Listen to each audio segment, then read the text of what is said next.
Dear students, welcome back. Now we are going to start the thoracic wall.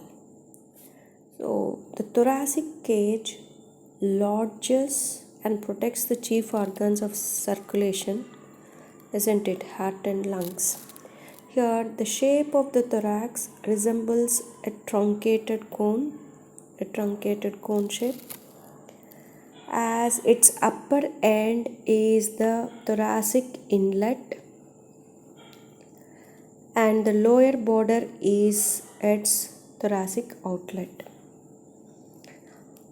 In childhood, the AP diameter and the transverse diameter of both are equal, and the chest is in barrel in shape. In later life, the transverse diameter increases. Okay, and also the boundaries. Posteriorly, it is formed by the thoracic vertebrae posteriorly, anteriorly by the sternum, laterally the ribs and the intervening musculature. Okay, and also you know that the true ribs or the sternal ribs, the upper 7 ribs or the true ribs, and then the false ribs and the floating ribs which are present, forming the thoracic cage. Okay, and coming to the surface anatomy of this thoracic cage, the suprasternal notch corresponds to the lower border of the second thoracic vertebrae. The sternal angle, that is the mandibulo-sternal angle, it is also called as angle of Lewis or angle of Ludwig, is opposite to the fourth thoracic body or the second costal cartilage here. And the Giffey-sternal junction lies opposite the intervertebral disc between the 9th and 10th thoracic bodies.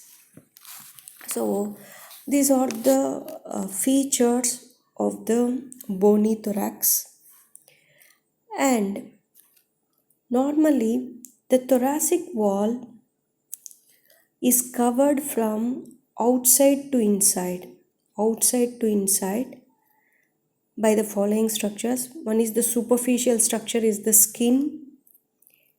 Below the skin you'll have the superficial fascia. Below the superficial fascia you'll have the deep fascia, and then the extrinsic muscles. Here what are the extrinsic muscles which are originating from the ribs? So on the anterior aspect we know that from first rib to 8th rib you'll get the serratus anterior muscle, isn't it? Serratus anterior muscle, and also some of the muscles of the upper limb. All this comes under extrinsic muscles. After extrinsic muscles, then the thoracic wall proper comes. Here this what are the things now you are seeing in this pic or the thoracic wall proper. So this is the thoracic wall proper. In the thoracic wall proper, it consists of a skeletal framework, and the spaces present in between these ribs are called as intercostal spaces, and these intercostal spaces are filled by the intercostal muscles, and these spaces also contain the intercostal nerves, vessels, and the lymphatic. And the main intercostal muscles are, there are three main intercostal muscles. One is the external intercostal muscles, and then the internal intercostal muscles, and deep there is transverse thoracic muscle.